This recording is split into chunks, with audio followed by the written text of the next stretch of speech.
नमस्कार, मैं हूं आपके साथ सृष्टि श्रीवास्तव।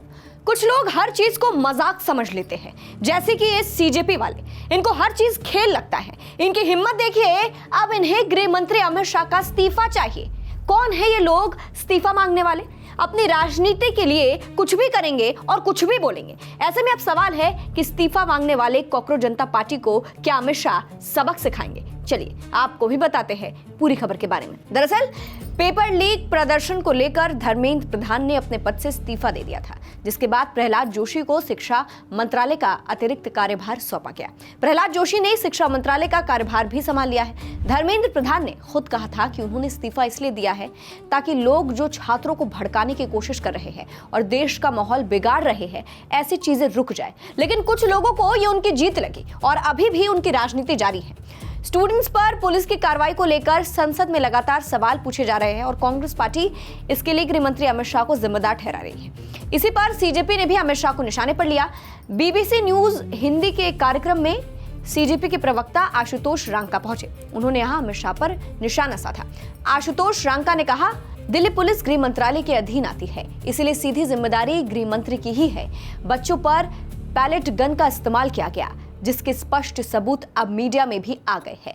बच्चों को जिस तरह से पीटा गया, उन्हें प्रताड़ित किया गया, सड़कों पर घसीटा गया, उनके सिर फोड़े गए, वो सबके सामने है। इसलिए गृह मंत्री को जवाब देना होगा। अगर ये सब गृह मंत्री के इशारे पर हुआ तो उनसे भी जवाब मांगा जाएगा। जरूरत पड़ी तो उनसे भी इस्तीफा मांगा जाएगा। हम लोग पुलिस के अत्याचार के सारे सबूत इकट्ठा कर रहे हैं। इसके लिए एक पोर्टल भी शुरू किया है। जिस पुलिस वाले ने मर्यादाएं लांघी हैं, उन सबको अदालत तक लाएंगे। इसके लिए हमने देश के सबसे अच्छे वकीलों को रखा है। अब आशुतोष रांका के बयान के बाद से सवाल उठ रहा है कि क्या अब सीजेपी को अमित शाह सबक सिखाएंगे, क्योंकि अब सीजेपी अपनी राजनीति चमकाने के लिए कुछ भी कर रही है। फिलहाल आपको बता दें, ऐसे जनता को भड़काने का काम ये लोग शुरू से ही कर रहे हैं। धर्मेंद्र प्रधान के इस्तीफे के बाद अभिजीत दीप के छात्रों को कह रहे थे कि धर्मेंद्र प्रधान ने इस्तीफा दे दिया है। ये इस बात का सबूत है कि अगर आप डरते नहीं हैं तो इस सरकार के सामने झुकते नहीं हैं, तो आप किसी का भी इस्तीफा ले सकते हैं। लोकतंत्र में डरे नहीं, डरना नहीं है। डरेंगे तो कैसी डेमोक्रेसी? उन्होंने ये भी कहा था कि अगर आप झुकेंगे नहीं तो अच्छों का इस्तीफा ले सकते हो। आप उनका ये बयान सुनिए। देखिए, धर्मेंद्र प्रधान का इस्तीफा तो हो गया है।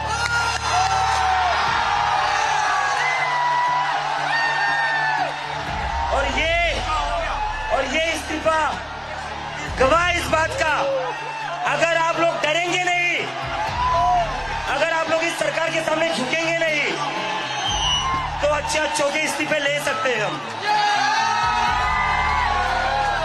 तो डरना नहीं है, डरना नहीं है।